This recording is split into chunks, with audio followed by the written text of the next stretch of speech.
നമസ്കാരം. ഇന്നത്തെ വാർത്താ ദിനം നമ്മളിവിടെ തുടങ്ങുകയാണ്.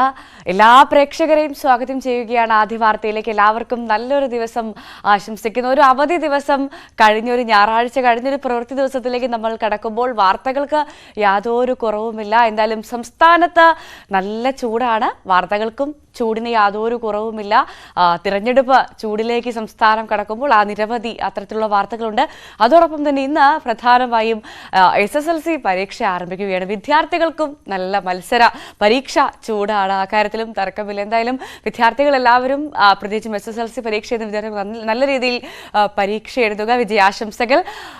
നമ്മൾ ഇന്നത്തെ ആദ്യ വാർത്ത തുടങ്ങുന്നു. നമുക്ക് ആദ്യം പ്രധാന തലക്കെട്ടുകൾ നോക്കാം.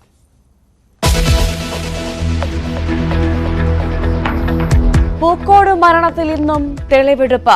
ആരോപണങ്ങളിൽ പ്രതിരോധിക്കാൻ CPM കൂട്ടായ്മയും ഇന്ന്. പ്രതിപക്ഷവും സമരം കടുപ്പിക്കുന്നു.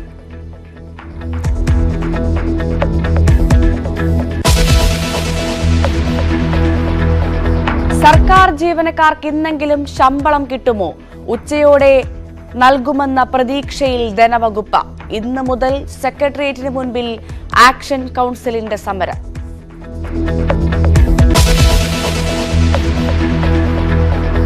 കോൺഗ്രസ് സ്ഥാനാർത്ഥി പ്രഖ്യാപനം ബുധനാഴ്ചയോടെ. KPCC അധ്യക്ഷൻ ഡൽഹിയിൽ.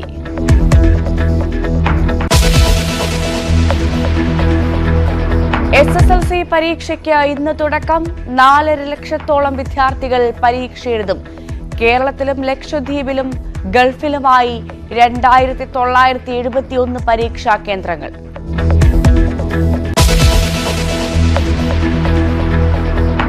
പേട്ടയിൽ കുട്ടിയെ തട്ടിക്കൊണ്ടുപോയ പ്രതിയെ പിടിച്ചത്. 100ഓളം CCTVകൾ പരിശോധിച്ച പ്രതി സ്ഥിരം കുറ്റക്കാരൻ ജയിൽ മോചിതനായത് കഴിഞ്ഞ മാസം.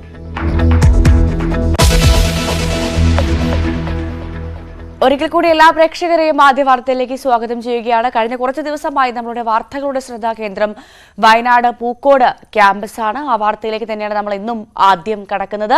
എന്തായാലും പൂക്കോട് വെറ്റിനറി കോളേജിലെ വിദ്യാർത്ഥി സിദ്ധാർത്ഥിന്റെ ദുരൂഹ മരണത്തിൽ ആദ്യം പിടിയിലായ 6 പ്രതികളുടെ കസ്റ്റഡി കാലാവധി ഇന്ന് അവസാനിക്കുകയാണ്. ബാക്കിയുള്ള 12 പ്രതികളെ കൂടി വിശദമായ ചോദ്യം ചെയ്യലിനായി പോലീസ് വീണ്ടും കസ്റ്റഡിയിൽ ആവശ്യപ്പെടും. പ്രതികളുടെ തെളിവെടുപ്പും ഇന്നുണ്ടായേക്കും. അതേസമയം മുഖ്യപ്രതി സിൻജോ ജോൺസനെ പോലീസ് ഇന്നലെ ഹോസ്റ്റലിലെത്തിച്ച് തെളിവെടുത്തിരുന്നു. അതിനിടെ സംഭവത്തിൽ പ്രതികൾക്കെതിരെ കൊലക്കുറ്റത്തിന് കേസെടുക്കണമെന്നാവശ്യപ്പെട്ട് KSU, യൂത്ത് ലീഗ് തുടങ്ങിയ വിദ്യാർത്ഥി സംഘടനകളുടെ നേതൃത്വത്തിൽ ക്യാമ്പസിലേക്ക് ഇന്ന് മാർച്ചുണ്ടാക്കും.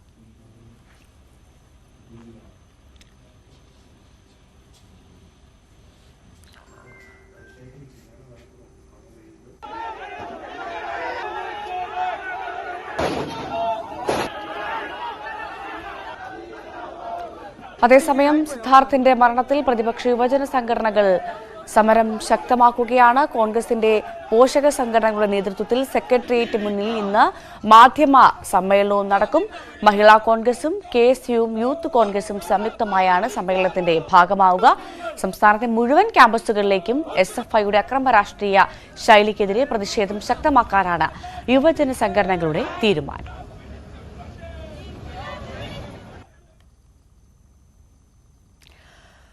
അതേസമയം സർവകലാശാലയിലെ വിദ്യാർത്ഥികളുടെ മരണവുമായി ബന്ധപ്പെട്ട് പ്രത്യേകിച്ചും സിദ്ധാർത്ഥിന്റെ മരണവുമായി ബന്ധപ്പെട്ടുള്ള കള്ളപ്രചരണങ്ങൾക്കെതിരെ CPMന്റെ പ്രതിഷേധ കൂട്ടായ്മ ഇന്നുണ്ടാകും.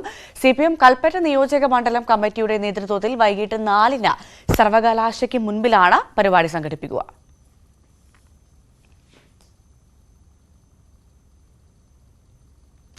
തുടക്കത്തിൽ പറഞ്ഞതുപോലെ സംസ്ഥാനം രാജ്യം തെരഞ്ഞെടുപ്പ് ചൂടിലാണ്. നമുക്ക് ആ വാർത്തകൾ കൂടി പരിശോധിക്കേണ്ടതുണ്ട്. ആദ്യ വാർത്തയിൽ ലോക്സഭാ തെരഞ്ഞെടുപ്പിലെ അന്തിമ സ്ഥാനാർത്ഥി നിർണയ ചർച്ചകൾക്കായി KPCC അധ്യക്ഷൻ ഇന്ന് ഡൽഹിയിലേക്ക് എത്തും. നാളെ കോൺഗ്രസ് അധ്യക്ഷനുമായും മറ്റ് നേതാക്കളുമായും അദ്ദേഹം ചർച്ച നടത്തും. ബുധനാഴ്ചയോടെ സ്ഥാനാർത്ഥി പ്രഖ്യാപനമുണ്ടാകുമെന്നാണ് സൂചന. സ്ഥാനാർത്ഥി പ്രഖ്യാപനത്തിന് മുന്നോടിയായുള്ള അന്തിമമായ ചർച്ചകൾക്ക് വേണ്ടിയാണ് KPCC അധ്യക്ഷൻ K സുധാകരനും പ്രതിപക്ഷ നേതാവ് VD സതീശനും ഡൽഹിയിലെത്തിയിരിക്കുന്നത്. കൃത്യമായ തീരുമാനത്തിലേക്ക് ദേശീയ നേതൃത്വം എത്തുന്നതിന് മുമ്പ് കേരളത്തിൻ്റെ നിലപാട് ഹൈക്കമാൻഡിനെ അറിയിക്കുക എന്നതാണ് പ്രധാനപ്പെട്ട ദൗത്യം. വയനാട്ടിൽ രാഹുൽ ഗാന്ധി മത്സരിക്കണമെന്ന നിലപാടിൽ ഇപ്പോഴും കേരള നേതൃത്വം ഉറച്ചു നിൽക്കുകയാണ്. അതോടൊപ്പം സിറ്റിംഗ് MPമാർ എന്ന പരിഗണനയ്ക്കപ്പുറം ജയസാധ്യതയ്ക്ക് തന്നെ പരിഗണന നൽകണം പ്രാഥമികമായി എന്ന പൊതുവിലയിരുത്തലിലേക്കാണ് നേതൃത്വം എത്തുന്നത്. അങ്ങനെയാണെങ്കിൽ ചില മണ്ഡലങ്ങളിൽ പുതുമുഖങ്ങൾ വേണമെന്ന അഭിപ്രായം കഴിഞ്ഞ ഏതാനും ആഴ്ചകളായി സജീവമായി ചർച്ചയിലുണ്ട്. അതടക്കം വിശദമായി കേരള നേതാക്കളുമായി ഹൈക്കമാൻഡ് പ്രതിനിധികൾ ചർച്ച ചെയ്യും. അതിൻ്റെ അടിസ്ഥാനത്തിലായിരിക്കും ആ സ്ഥാനാർത്ഥി പ്രഖ്യാപനത്തിലേക്ക്, സ്ഥാനാർത്ഥി പട്ടികയ്ക്ക് അന്തിമമായ രൂപം നൽകുക. എന്തായാലും സാമുദായിക സമവാക്യങ്ങൾ ഉറപ്പുവരുത്തിക്കൊണ്ട് തന്നെയാകും സ്ഥാനാർത്ഥി പ്രഖ്യാപനം നടത്തുകയെന്ന് പ്രതിപക്ഷ നേതാവ് തന്നെ കഴിഞ്ഞ ദിവസം തിരുവനന്തപുരത്ത് മാധ്യമങ്ങളോട് വ്യക്തമാക്കിയിരുന്നു. അത്തരത്തിൽ എല്ലാ തലങ്ങളെയും തൊടുന്ന തരത്തിൽ കൃത്യമായ പരിഗണന നൽകിക്കൊണ്ട് തന്നെയാണ് കോൺഗ്രസിൻ്റെ സ്ഥാനാർത്ഥി പട്ടിക അന്തിമമായി രൂപം നൽകുക എന്ന സൂചനകൾ തന്നെയാണ് പുറത്തു വരുന്നത്. സിറ്റിംഗ് എംപിമാരിൽ 2-3 പേർക്ക് ഒരു പക്ഷേ മാറ്റമുണ്ടായേക്കാം. അവരെ സംഘടനാ തലത്തിൽ സജീവമാക്കി യുവമുഖങ്ങളെ സ്ഥാനാർത്ഥി പട്ടികയിൽ ഉൾപ്പെടുത്തുന്നതുമായി ബന്ധപ്പെട്ട ചർച്ചകളും സജീവമായി തന്നെ പുരോഗമിക്കുന്നുണ്ട്. ബുധനാഴ്ചക്കകത്ത് സ്ഥാനാർത്ഥി നിർണയം പൂർത്തിയാക്കി അന്തിമ സ്ഥാനാർത്ഥി പട്ടിക പുറത്തിറക്കുന്നതിന് വേണ്ടിയിട്ടുള്ള നീക്കമാണ് കോൺഗ്രസിന്റെ ഭാഗത്ത് നടക്കുന്നത്. LDFന് തൊട്ടു പിന്നാലെ BJPയും 12ഓളം മണ്ഡലങ്ങളിൽ സ്ഥാനാർത്ഥികളെ പ്രഖ്യാപിച്ച് പ്രചാരണം സജീവമാക്കിയിരിക്കുന്ന പശ്ചാത്തലത്തിൽ സ്ഥാനാർത്ഥി പ്രഖ്യാപനം വൈകുന്നതിൽ കൃത്യമായ ഒരു സമ്മർദ്ദം കോൺഗ്രസ് നേതൃത്വത്തിന് മേലുണ്ട്. അതുകൊണ്ട് എത്രയും പെട്ടെന്ന് തന്നെ ചർച്ചകൾ പൂർത്തിയാക്കി സ്ഥാനാർത്ഥികളെ പ്രഖ്യാപിക്കുന്നതിന് വേണ്ടിയുള്ള നീക്കമാണ് ഹൈക്കമാൻഡ് നേതൃത്വവുമായി ബന്ധപ്പെട്ട് കേരള നേതൃത്വം നടത്തിക്കൊണ്ടിരിക്കുന്നത്. ഇടതുമുന്നണി നേരത്തെ പ്രചരണം തുടങ്ങിയത് കോൺഗ്രസിന്റെ സാധ്യതകളെ ബാധിക്കില്ല എന്ന എറണാകുളം സിറ്റിംഗ് MP ഹൈബി ഈഡൻ. വികസനവും രാഷ്ട്രീയവും ചർച്ചയാകും. സിറ്റിംഗ് MP എന്ന നിലയിൽ സ്ഥാനാർത്ഥി നിർണയത്തിൽ പരിഗണന ലഭിക്കുമെന്നാണ് കരുതുന്നത്. എല്ലാ വിഭാഗം ജനങ്ങളും കേരള കേന്ദ്ര സർക്കാരുകളുടെ ഭരണത്തിന് കീഴിൽ പ്രതിസന്ധിയിലാണ്. LDF സർക്കാരിനെതിരായ വിധിയെഴുത്താകുമെന്നും ഹൈബി ഈഡൻ പ്രതികരിച്ചു. ലോക്സഭാ തെരഞ്ഞെടുപ്പിന്റെ ചൂടിലേക്ക് പൊതുവെ മണ്ഡലങ്ങളെല്ലാം തന്നെ എത്തുകയാണ്. കേരളത്തിൽ ആദ്യഘട്ട പട്ടികയിലേക്ക് BJP വന്നിരിക്കുന്നു. ഇടതുമുന്നണിയും പ്രഖ്യാപനങ്ങളുമായി. അപ്പോഴും UDFന്റെ കോൺഗ്രസിന്റെ ഒരു പ്രഖ്യാപനങ്ങളിലേക്ക് പൂർണ്ണമായും തന്നെയും കടന്നിട്ടില്ല. നമുക്കൊപ്പം എറണാകുളം ലോക്സഭാ മണ്ഡലം സിറ്റിംഗ് MP കൂടിയായ ഹൈബി ഈഡൻ ചേരുകയാണ്. ഒരു ഔദ്യോഗിക പ്രഖ്യാപനത്തിലേക്ക് വന്നിട്ടില്ല എങ്കിൽ കൂടിയും പൊതുവിൽ താങ്കൾ തന്നെയാണ് സ്ഥാനാർത്ഥി എന്ന രീതിയിലാണ് അടക്കം പറച്ചിലുകൾ. അങ്ങനെ ഒരു പ്രഖ്യാപനത്തിലേക്ക് എത്തുന്നു? അല്ല, ഔപചാരികമായ പ്രഖ്യാപനം സെൻട്രൽ ഇലക്ഷൻ കമ്മിറ്റി സ്ക്രീനിംഗ് കമ്മിറ്റിക്ക് ശേഷം ഉണ്ടാവുള്ളൂ. ബഹുമാനപ്പെട്ട പ്രതിപക്ഷ നേതാവും KPCC അധ്യക്ഷനും എല്ലാം അതിനുവേണ്ടി ഡൽഹിയിൽ ചർച്ചകൾ നടത്തിക്കൊണ്ടിരിക്കുകയാണ്. വലിയ കാലതാമസമില്ലാതെ തന്നെ കോൺഗ്രസിൻ്റെ സ്ഥാനാർത്ഥി പട്ടിക പുറത്തു വരും. അപ്പോൾ സ്വാഭാവികമായിട്ടും സിറ്റിംഗ് MP എന്നുള്ള രീതിയിൽ സ്വാഭാവികമായിട്ടും എൻ്റെ പേര് കൂടി പരിഗണിക്കുന്നുണ്ട് എന്നാണ് ഞാൻ മനസ്സിലാക്കിയത്. ആദ്യഘട്ട പ്രഖ്യാപനങ്ങളിലേക്കൊക്കെ എത്തുമ്പോൾ പൊതുവിൽ ഇടതുമുന്നണി അവരൊരു സർവ്വസജ്ജമായ ഒരു ക്യാമ്പയിനിങ് കാര്യങ്ങളിലൂടെ മുന്നിൽ പോകുന്നു. ഇത്തവണ തരംഗം കൂടുതലുണ്ടാക്കാൻ കഴിയുമെന്നൊരു പ്രതീക്ഷയ്ക്കുണ്ട്. എങ്ങനെ അതിനെല്ലാം വിലയിരുത്തുന്നു? അല്ല, കഴിഞ്ഞ തവണ ശ്രീ P. രാജീവിൻ്റെ സ്ഥാനാർത്ഥി പ്രഖ്യാപനം കഴിഞ്ഞു. ഏകദേശം 9 ദിവസം കഴിഞ്ഞാണ് UDFന്റെ കോൺഗ്രസിൻ്റെ സ്ഥാനാർത്ഥികളെ പ്രഖ്യാപിച്ചത്. അപ്പം അതൊരു ആശങ്ക ഉണ്ടാക്കും.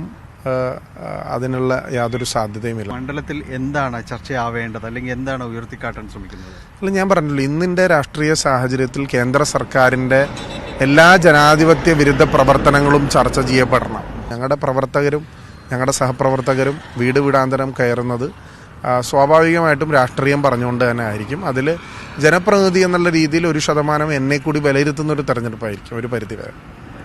ആയാലും പ്രതീക്ഷ നൽകുന്നതോടെ മുന്നോട്ട് പോകുന്നു. ഔദ്യോഗിക പ്രഖ്യാപനം ആയാൽ പൂർണ്ണമായും തന്നെ UDFന് കളം നിറയാൻ കഴിയുമെന്ന ആത്മവിശ്വാസം സിറ്റിംഗ് MP പ്രകടമാക്കുന്നു. ഒപ്പം തന്നെ രാഷ്ട്രീയം തന്നെ ഇവിടെ ചർച്ച ചെയ്യപ്പെടണം. പ്രത്യേകിച്ച് ഇപ്പോഴത്തെ ഒരു സമകാലീന സംഭവങ്ങളെല്ലാം തന്നെ ചർച്ച ചെയ്യപ്പെടേണ്ടതാണ് എന്ന് തന്നെയാണ് അദ്ദേഹം പറയുന്നത്. ക്യാമറാമാൻ മനോജിനൊപ്പം ഡാനി പോൾ, ന്യൂസ് 18. ലോക്സഭാ തെരഞ്ഞെടുപ്പിൽ കോഴിക്കോട് മണ്ഡലത്തിൽ ഇത്തവണ ചരിത്രം മാറ്റിക്കുറിക്കുമെന്ന NDA സ്ഥാനാർത്ഥി MT രമേശ്. നാടിനു വേണ്ടി ഒന്നും ചെയ്യാത്ത MPമാരാണ് എതിരാളികൾ. ഒരു വിഭാഗത്തിന്റെ വോട്ട് കൊണ്ട് മാത്രം ആരും ജയിക്കില്ല എന്നും MT രമേശ് ന്യൂസ് 18നോട്. കോഴിക്കോട് മണ്ഡലത്തിലെ NDA സ്ഥാനാർത്ഥി MT രമേശ് നമ്മോടൊപ്പമുണ്ട്. ഒടുവിൽ സ്ഥാനാർത്ഥി പ്രഖ്യാപനം വന്നിരിക്കുന്നു. എങ്ങനെയാണ് ജയസാധ്യതകൾ, എങ്ങനെയാണ് പദ്ധതികൾ? ഞങ്ങൾക്ക് ഇപ്രാവശ്യം നല്ല ആത്മവിശ്വാസമുണ്ട്. കോഴിക്കോട് പാർലമെന്റ് മണ്ഡലം ദേശീയ ജനാധിപത്യ സഖ്യത്തെ സംബന്ധിച്ചിടത്തോളം നല്ല സ്വാധീനമുള്ള, നല്ല അടിത്തറയുള്ള മണ്ഡലമാണ്. കഴിഞ്ഞ 3-4 തെരഞ്ഞെടുപ്പുകളിലായി ഞങ്ങൾ ക്രമാതീതമായി വോട്ട് വർദ്ധിപ്പിച്ചിട്ടുള്ള ഒരു പാർലമെന്റ് മണ്ഡലമാണ്. സംഘടനാപരമായി നല്ല അടിത്തറയുള്ള പാർലമെന്റ് മണ്ഡലമാണ്. അതുകൊണ്ട് ഈ പ്രാവശ്യം നല്ല റിസൾട്ട് ഉണ്ടാകും. പ്രത്യേകിച്ചും നരേന്ദ്രമോദി സർക്കാരിന്റെ വികസന പ്രവർത്തനങ്ങളുടെ ആനുകൂല്യം ഏറ്റവും കൂടുതൽ ലഭിച്ചിട്ടുള്ള ഒരു മണ്ഡലമാണ് കോഴിക്കോട് പാർലമെന്റ് മണ്ഡലം. ആയിരക്കണക്കിന് കോടി രൂപയാണ് കഴിഞ്ഞ 10 കൊല്ലമായിട്ട് ഈ പാർലമെന്റ് മണ്ഡലത്തിന്റെ വികസനത്തിന് വേണ്ടി മോദി സർക്കാർ ആവിഷ്കരിച്ചിട്ടുള്ളത്. ആ വികസന പ്രവർത്തനത്തിന്റെ തുടർച്ചയുണ്ടാകണമെങ്കിൽ സ്വാഭാവികമായിട്ടും ഒരവസരം BJPക്കും ദേശീയ ജനാധിപത്യ സഖ്യത്തിനും നൽകണം എന്നുള്ളത് വോട്ടർമാരുടെ മുമ്പിൽ ഞങ്ങൾ അവതരിപ്പിക്കും. അത് വോട്ടർമാർ സ്വീകരിക്കും എന്ന് തന്നെയാണ് ഞങ്ങളുടെ വിശ്വാസം. 2 MP-മാരെയാണ് നേരിടേണ്ടി വരുന്നത്. ഒരു MP അദ്ദേഹം ചെയ്ത വികസന പ്രവർത്തനങ്ങളൊക്കെ അക്കമിട്ട് നിർത്തി എത്ര രൂപ മണ്ഡലത്തിന് വേണ്ടി ചെലവഴിച്ചു എന്നതൊക്കെ ചൂണ്ടിക്കാട്ടി മത്സരിക്കുന്നു. അടുത്തയാൾ പങ്കെടുത്ത ഡിബേറ്റുകൾ, ദേശീയ തലത്തിൽ നടത്തിയ ഈ BJPക്കെതിരെ നടത്തിയ പോരാട്ടങ്ങൾ എന്നിവയൊക്കെ ചൂണ്ടിക്കാട്ടിയാണ് മത്സരിക്കുന്നത്. ഈ 2 MP-മാരോടുള്ള മത്സരത്തെ എങ്ങനെ കാണുന്നു? 2 MP-മാരും കോഴിക്കോടിന് വേണ്ടി ഒന്നും ചെയ്തിട്ടില്ല എന്നുള്ളതാണ് സത്യം. നിലവിലുള്ള MP ശ്രീ രാഘവൻ, അദ്ദേഹം പ്രചരിപ്പിക്കുന്ന മുഴുവൻ നരേന്ദ്രമോദി സർക്കാർ ചെയ്ത വികസന പ്രവർത്തനങ്ങളിൽ അദ്ദേഹം വ്യക്തിപരമായിട്ട് എന്ത് ചെയ്തു? ഒരു MP എന്നുള്ള നിലക്ക് ഏതെങ്കിലും അദ്ദേഹത്തിന്റെ വ്യക്തിപരമായൊരു പ്രൊജക്ട് അദ്ദേഹം പാർലമെന്റിൽ അവതരിപ്പിച്ചോ? ഏതെങ്കിലും ഒരു വിഷയം അദ്ദേഹം പാർലമെന്റിൽ ഉന്നയിച്ചോ? മോഡി സർക്കാർ വരുന്നതിന് മുമ്പുള്ള 5 വർഷക്കാലമുണ്ട്. ആ 5 വർഷക്കാലം രാഘവൻ എന്ത് ചെയ്യായിരുന്നു പാർലമെന്റിൽ? കോഴിക്കോട് എന്തെങ്കിലും വികസനം ഉണ്ടായോ? ഈ സഖാവിളവനും പെട്ടെന്ന് കരിമിക്കായി മാറിയെന്നാണ് UDFന്റെ ഒരു പരാതി. അവർ ഈ പോസ്റ്ററുകളിലൊക്കെ ഇപ്പോൾ കരിമിക്കയാണ് ഇടം പിടിച്ചിരിക്കുന്നത്. എങ്ങനെ കാണുന്നു ഇത്തരം പ്രചാരണങ്ങളെ? അല്ല, ഞാനതിനെക്കുറിച്ച് എന്തെങ്കിലും പ്രത്യേകിച്ച് കമന്റ് ചെയ്യാനെന്ന് ആഗ്രഹിക്കുന്നില്ല. തെരഞ്ഞെടുപ്പിൽ ഇങ്ങനെയുള്ള പദപ്രയോഗങ്ങളല്ല ജനങ്ങൾ വോട്ട് ചെയ്യുന്നതിനുള്ള ഘടകം. ജനങ്ങൾ വോട്ട് ചെയ്യുന്നത് രാഷ്ട്രീയം നോക്കിയാണ്. ഇനി അവർ പറഞ്ഞ പദപ്രയോഗങ്ങൾ കടമെടുക്കുകയാണെങ്കിൽ ഈ പ്രാവശ്യം ഏട്ടനും ഇക്കും അല്ലല്ലോ, അനിയനല്ലേ വോട്ട് ചെയ്യേണ്ടത്. അവരെക്കാൾ എത്രയോ ജൂനിയറാണ് ഞാൻ. ഈ പ്രായമുള്ള ആളുകളല്ലല്ലോ പാർലമെന്റിൽ പോകേണ്ടത്. ഒരു ചെറുപ്പക്കാരനെ പാർലമെന്റിൽ അയക്കണം. താരതമ്യേന ജൂനിയർ ആയിട്ടുള്ള ഒരാളെ പാർലമെന്റിലേക്ക് അയക്കണമെന്നല്ലേ കോഴിക്കോട്ടുകാർ ആലോചിക്കുക. അപ്പോൾ അതുകൊണ്ട് അത്തരം പദപ്രയോഗങ്ങളൊന്നും തെരഞ്ഞെടുപ്പിനെ സ്വാധീനിക്കില്ല. അതൊക്കെ ഒരു വില കുറഞ്ഞ രാഷ്ട്രീയമാണ്. കോഴിക്കോട് നേരത്തെയും മത്സരിച്ച് പരിചയമുള്ള ആളാണ് MT രമേശ്. അതുകൊണ്ട് തന്നെ ജനങ്ങൾ അദ്ദേഹത്തെ കൈ ചേർത്ത് പിടിക്കും. താമര കോഴിക്കോട് ഒന്ന് വിരിയും എന്ന പ്രതീക്ഷയിൽ തന്നെയാണ് അദ്ദേഹവും. ശമ്പളം വൈകുന്നതിനെതിരെ സർക്കാർ ജീവനക്കാർ ഇന്നു മുതൽ സമരത്തിൽ. സെക്രട്ടേറിയറ്റ് സബ് ട്രഷറി ഗേറ്റിന് മുൻപിലാണ് നിരാഹാര സമരം നടത്തുക. ഫെബ്രുവരി മാസത്തെ ശമ്പളം അടിയന്തരമായി ലഭ്യമാക്കണമെന്നാവശ്യപ്പെട്ടാണ് ആക്ഷൻ കൌൺസിലിന്റെ നേതൃത്വത്തിൽ സമരം. അതേസമയം ജീവനക്കാർക്ക് ഉച്ചയോടെ ശമ്പളം ലഭിക്കുമെന്നാണ് ധനവകുപ്പ് അറിയിച്ചിട്ടുള്ളത്. ശമ്പളം വൈകാൻ കാരണം സാങ്കേതിക പ്രശ്നമാണെന്നാണ് വിശദീകരണം. SSLC പരീക്ഷയ്ക്ക് ഇന്ന് തുടക്കം. കേരളം, ലക്ഷദ്വീപ്, ഗൾഫ് എന്നീ മേഖലകളിലായി 2971 പരീക്ഷാ കേന്ദ്രങ്ങളാണുള്ളത്. 4,27,105 വിദ്യാർത്ഥികളാണ് ഈ വർഷം SSLC പരീക്ഷ എഴുതുന്നത്. കേരളത്തിൽ 2,955, ഗൾഫ് മേഖലയിൽ 7, ലക്ഷദ്വീപിൽ 9 പരീക്ഷാ കേന്ദ്രങ്ങളാണ് ഉണ്ടാവുക. SSLC പരീക്ഷ സുഗമമായി നടത്തുന്നതിന് വേണ്ടുന്ന എല്ലാ ക്രമീകരണങ്ങളും ഒരുക്കങ്ങളും പൂർത്തിയായതായി വിദ്യാഭ്യാസ വകുപ്പ് അറിയിച്ചു.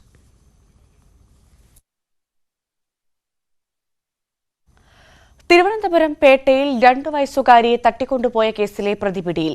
ഹസൻകുട്ടി എന്നറിയപ്പെടുന്ന കബീർ അറസ്റ്റിലായത് കൊല്ലം ചിന്നക്കടയിൽ നിന്നാണ്. ഏകദേശം 100ഓളം CCTV ദൃശ്യങ്ങൾ പരിശോധിച്ചതിൽ നിന്നാണ് പ്രതിയെ കണ്ടെത്താനായത്. ജയിൽ അധികൃതരുടെ സഹായത്തോടുകൂടിയുള്ള അന്വേഷണമാണ് പ്രതിയിലേക്ക് എത്താൻ സഹായിച്ചതെന്ന് Thiruvananthapuram city police commissioner CH Nagaraju അറിയിച്ചു. പ്രതി സ്ഥിരം കുറ്റക്കാരനാണെന്നും അയിരൂരിൽ രജിസ്റ്റർ ചെയ്ത പോക്സോ കേസിൽ നിന്ന് ഫെബ്രുവരി 12-ന് അയാൾ ജയിൽ മോചിതനായതെന്നും കമ്മീഷണർ പറഞ്ഞു. തട്ടിക്കൊണ്ടുപോകൽ കേസുമായി ബന്ധപ്പെട്ട് കേരള പോലീസിനെ 2 ആഴ്ച വട്ടം കറക്കിയ പ്രതിയാണ് ഒടുവിൽ കൊല്ലത്ത് നിന്ന് പിടിയിലായത്. പ്രത്യേക അന്വേഷണ സംഘം കഴിഞ്ഞ 2 ആഴ്ചയായി തിരുവനന്തപുരം ജില്ലയിലും എറണാകുളം ജില്ലയിലും കൊല്ലത്തും അടക്കം വ്യാപകമായ പരിശോധനയാണ് പ്രതിക്ക് വേണ്ടി നടത്തിക്കൊണ്ടിരുന്നത്.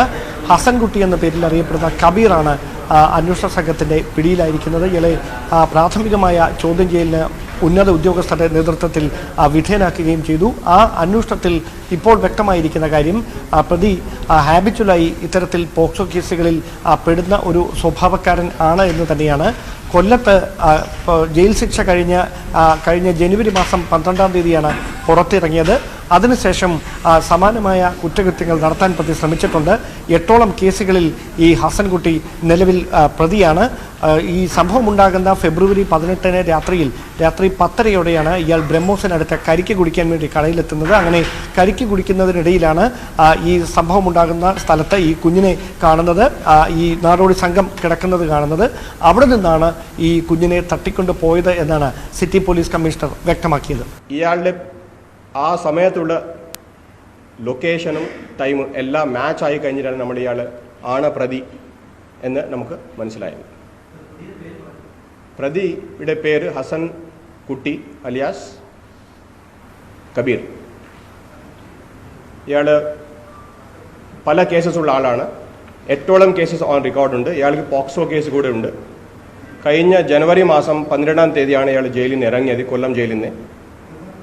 ഇയാൾ 2022 തന്നെ ഇങ്ങനെ ഒരു പെൺകുട്ടിക്ക് മുട്ടായി കൊടുക്കാം എന്ന് പറഞ്ഞ് വിളിച്ച് ഉപദ്രവിച്ച ഒരു സംഭവം ഉണ്ടായിരുന്നു. ആ കേസിലെ ഇയാൾ ജയിലിലുണ്ടായിരുന്നു. കുഞ്ഞിനെ തട്ടിക്കൊണ്ടുപോയതിനു ശേഷം മുഖത്ത് ബലം പ്രയോഗിക്കാൻ ശ്രമിച്ചു. അതിനിടയിൽ കുഞ്ഞിന്റെ ബോധം നഷ്ടപ്പെട്ടു, അവശനിലയിലായി. പക്ഷേ പ്രതി കരുതിയത് കുഞ്ഞിന് അപായപ്പെട്ടിട്ടുണ്ട് എന്ന ഒരു ഭയം പ്രതിയുടെ ഉള്ളിൽ വന്ന് ഇയാൾ ഈ കുഞ്ഞിനെ അവിടെ തന്നെ ഉപേക്ഷിച്ച ശേഷം മടങ്ങുകയായിരുന്നു എന്നാണ് പോലീസിനോട് പ്രാഥമികമായ ചോദ്യം ചെയ്യലിൽ മൊഴി നൽകിയിരിക്കുന്നത്. ക്രമസമാധാന ചുമതലയുള്ള ADGPയുടെ നേതൃത്വത്തിലാണ് വിശദമായ ചോദ്യം ചെയ്യൽ നടന്നുകൊണ്ടിരുന്നത്. എന്തായാലും ഒരു കാര്യം ഉറപ്പാണ്, ഈ പോലീസ് ഈ കാര്യങ്ങളൊക്കെ മൊഴിയായി പറയുമ്പോഴും പ്രധാനപ്പെട്ട ഒരു കാര്യം എടുത്തു പറയുന്നത്, ഈ പ്രതി പറയുന്ന മുഴുവൻ കാര്യങ്ങളും പൂർണ്ണമായി അവർ വിശ്വാസത്തിലെടുക്കുന്നില്ല. സംഭവ സ്ഥലത്തെത്തിച്ച് വിശദമായി തെളിവെടുക്കേണ്ടതുണ്ട്. ഈ നൽകിയിരിക്കുന്ന മൊഴി വസ്തുതാപരമാണോ എന്ന് കൃത്യമായ പരിശോധനകൾക്ക് ശേഷം മാത്രമേ ഉറപ്പിക്കാൻ കഴിയൂ എന്നും city police commissioner CS Nagaraju മാധ്യമങ്ങളോട് പ്രതികരിച്ചു. പ്രധാനമന്ത്രി നരേന്ദ്രമോദി ഇന്ന് തെലങ്കാനയിലെത്തും. ആദിലാബാദിൽ 56,000 കോടി രൂപയുടെ പദ്ധതികളുടെ ഉദ്ഘാടനവും തറക്കല്ലിടലും അദ്ദേഹം നിർവഹിക്കും. തുടർന്ന് ചെന്നൈയിലേക്ക് പോകുന്ന പ്രധാനമന്ത്രി ആണവോർജ്ജ വിഭാഗത്തിന് കീഴിലുള്ള കൽപ്പാക്കത്തെ നാഭികീയ വിദ്യുത് നിഗം ലിമിറ്റഡ് കമ്പനി സന്ദർശിക്കും. ഇവിടെ തദ്ദേശീയ പ്രോട്ടോടൈപ്പ് ഫാസ്റ്റ് ബ്രീഡർ റിയാക്ടറിന്റെ പ്രധാന ലോഡിംഗ് പ്രധാനമന്ത്രി നോക്കിക്കാണും. ഹൈദരാബാദിലേക്ക് മടങ്ങുന്ന പ്രധാനമന്ത്രി നാളെ സ്വങ്കറെഡ്ഡിയിൽ 6,800 രൂപയുടെ പദ്ധതികൾക്ക് തുടക്കമിടും. റോഡ്, റെയിൽ, പെട്രോളിയം, പ്രകൃതിവാതകം എന്നിങ്ങനെ വിവിധ മേഖലകളിലെ പദ്ധതികളാണ് സ്വങ്കറെഡ്ഡിയിൽ ഏറ്റെടുത്തിട്ടുള്ളത്. നിയമസഹായം തേടിയെത്തിയ യുവതിയെ ബലാത്സംഗം ചെയ്ത കേസിൽ മുൻ സർക്കാർ അഭിഭാഷകൻ PG ബണ്ടുവിന്റെ ജാമ്യഹർജി ഹൈക്കോടതി ഇന്ന് പരിഗണിക്കും. ചോറ്റാനിക്കര പോലീസ് രജിസ്റ്റർ ചെയ്ത കേസിലാണ് ജാമ്യാപേക്ഷ നൽകിയിരിക്കുന്നത്. പ്രമേഹ രോഗം വർദ്ധിച്ചതിനാൽ നിരവധി ആരോഗ്യ പ്രശ്നങ്ങളുണ്ടെന്നും ശസ്ത്രക്രിയ കഴിഞ്ഞ ഇടത് കാലിൽ സ്റ്റീൽ ഇട്ട സ്ഥലത്ത് പഴുപ്പുണ്ടെന്നും ഉൾപ്പെടെയുള്ള കാരണങ്ങൾ ഉന്നയിച്ചാണ് ഹർജി.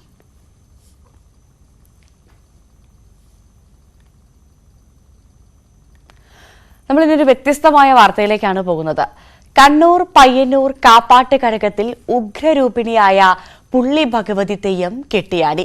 തീപ്പന്തങ്ങളുടെ വെളിച്ചത്തിൽ ഉറഞ്ഞാടിയ അപൂർവ തെയ്യത്തെ കാണാൻ നിരവധി വിശ്വാസികളാണ് ക്ഷേത്രമുറ്റത്ത് എത്തിയത്.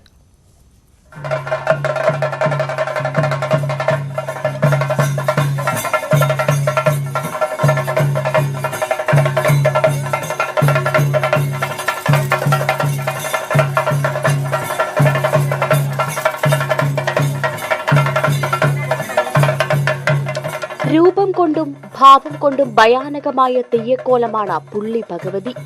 പ്രത്യേക തരത്തിൽ അഗ്രമരിഞ്ഞ മോതിരക്കെട്ടിട്ട തുളു ശൈലിയിലുള്ളതാണ് മുടി. മുടിയിലും വിരലുകളിലും അരയോടയിലും തീപ്പന്തങ്ങളാണ് തെയ്യത്തിന് ആഭരണങ്ങൾ. പ്രത്യേക തരത്തിലുള്ള മുഖത്തെഴുത്തും പുള്ളികുത്തും പൊയ്ക്കണ്ണും തെയ്യത്തിന്റെ ഭയാനകത വർദ്ധിപ്പിക്കും.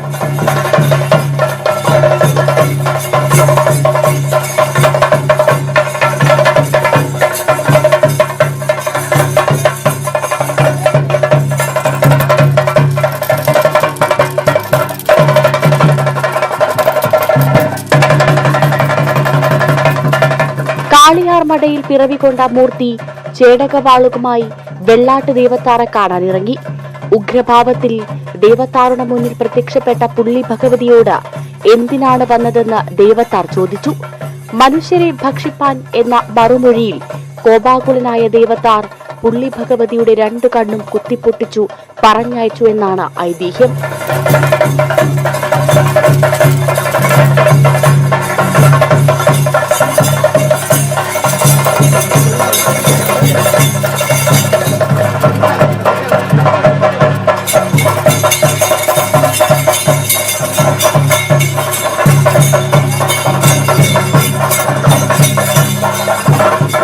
ജനവാസ മേഖലകളിലേക്ക് ഇറങ്ങിയ ഭഗവതി ആദ്യമായി എത്തിയത് പയ്യന്നൂർ കാപ്പാട്ടുവളപ്പിലാണ് എന്നാണ് വിശ്വാസം.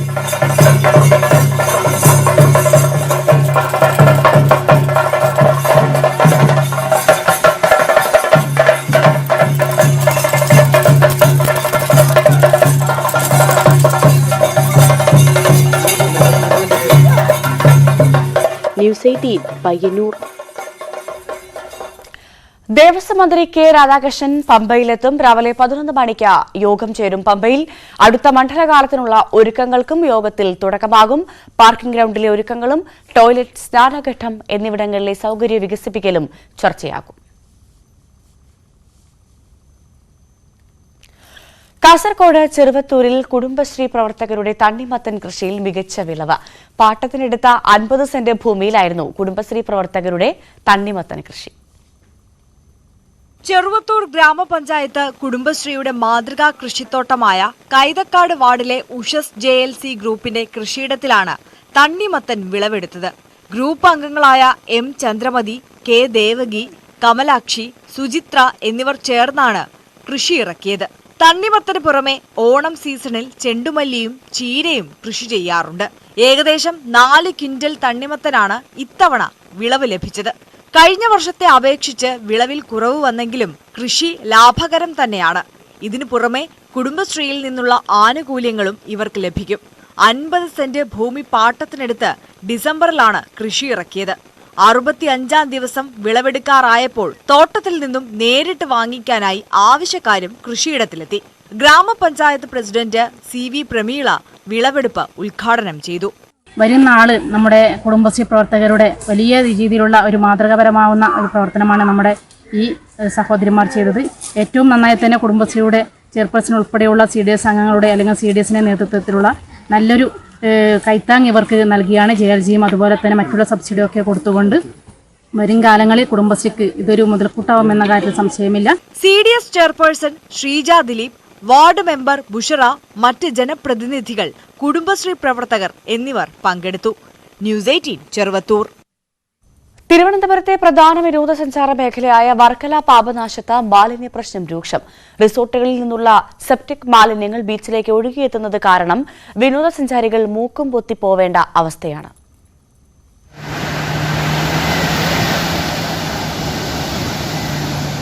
ജനാർദ്ദന സ്വാമി ക്ഷേത്രക്കുളത്തിൽ നിന്നും ചെറുതോട് വഴി ഒഴുകിയെത്തുന്ന വെള്ളം പാപനാശം കടൽ തീരത്താണ് എത്തുന്നത്. സമീപത്തെ റിസോർട്ടുകളിൽ നിന്നുള്ള സെപ്റ്റിക് ടാങ്ക് മാലിന്യങ്ങളും കടകളിൽ നിന്നുള്ള മലിനജലവും ഈ തോടിലേക്കാണ് ഒഴുക്കിവിടുന്നത്. മാലിന്യങ്ങൾ ചെറുതോട് വഴി ഒഴുകി തീരത്തെത്തുന്നത് മൂലം ദുർഗന്ധവും പടരുകയാണ്. സഞ്ചാരികൾ കൈകാലുകൾ കഴുകുവാനും കുളിക്കുവാനും ഉപയോഗിക്കുന്നത് ഈ വെള്ളമാണ്. നിരവധി പ്രാവശ്യം ഇതിനെതിരെ ശബ്ദം ഉയർത്തിയിട്ടുണ്ടെങ്കിലും അതിനൊരു പരിഹാരം ഇതുവരെ ഉണ്ടായിട്ടില്ല. ഇപ്പോഴും നിർബാധം തുടരുന്ന ഒരു പ്രക്രിയയായിട്ട് മാറിയാണ്. അതുവഴി പോകുന്നവർക്കറിയാം, മൂക്കുകൊത്തി പോകേണ്ട ഒരു അവസ്ഥയാണ് ഇപ്പോൾ നിലവിലുള്ളത്. ഈ വെള്ളം പോയി നിൽക്കുന്നത്, ഒഴുകി ചെന്ന് നിൽക്കുന്നത് പാവനാശത്ത് ഒരു പ്രദേശത്ത് കെട്ടിക്കിടക്കുന്ന ഒരു അവസ്ഥയും കൂടിയാണ്. ഇത് നമ്മുടെ വിനോദസഞ്ചാരികൾ ഉൾപ്പെടെ കുട്ടികൾ ഉൾപ്പെടെയുള്ളവർ വന്ന് ഇതിനകത്ത് കൈകാലുകൾ കഴുകുകയും ചിലർ വായിൽ കൊള്ളുന്ന ഒരു അവസ്ഥ പോലും ഉണ്ട്. അപ്പോൾ അതൊക്കെ നമ്മൾ ഇത് കാണുന്ന നമുക്ക് തന്നെ ഭയങ്കര വിഷമം തോന്നും. ഇങ്ങനെ ഇത്രയും മലിനമായ ജലത്തിൽ അവർക്കറിയില്ലല്ലോ. അപ്പോൾ അതിനൊക്കെ കൺട്രോൾ ചെയ്യാൻ നമ്മുടെ നഗരസഭയ്ക്കോ മറ്റ് ഏജൻസികൾക്കോ ഒന്നും ഇതുവരെ നടന്നിട്ടില്ല. പകർച്ചവ്യാധികൾ പിടിപെടാൻ സാധ്യത കൂടുതലാണെന്ന് നിരവധി തവണ അധികാരികളുടെ ശ്രദ്ധയിൽപ്പെടുത്തിയിട്ടും കണ്ടില്ലെന്ന് നടിക്കുന്ന അവസ്ഥയാണെന്നും നാട്ടുകാർ പറയുന്നു. ഹെലിപാഡ് മേഖലകളിൽ പ്രവർത്തിക്കുന്ന നിരവധി റിസോർട്ടുകളിൽ നിന്നും രാത്രി 12 മണിക്ക് ശേഷം മാലിന്യം മോട്ടോർ ഉപയോഗിച്ച് പമ്പ് ചെയ്ത് കടലിലേക്ക് ഒഴുക്കുന്നതായി പരാതികൾ ഉയരുന്നുണ്ട്. മലിനജലം തീരത്തേക്ക് ഒഴുക്കിവിടുന്ന റിസോർട്ടുകൾക്കെതിരെ ശക്തമായ നിയമ നടപടി സ്വീകരിക്കണമെന്നാണ് നാട്ടുകാരുടെ ആവശ്യം. ന്യൂസ് 18 വർക്കല. ഇതോടുകൂടി ആദ്യ വാർത്ത പൂർണ്ണമാവുകയാണ്. ഇടവേളയ്ക്ക് ശേഷം സകലമാന കേരളം കാണാം. സുബി വിശ്വനാഥൻ ചേരും.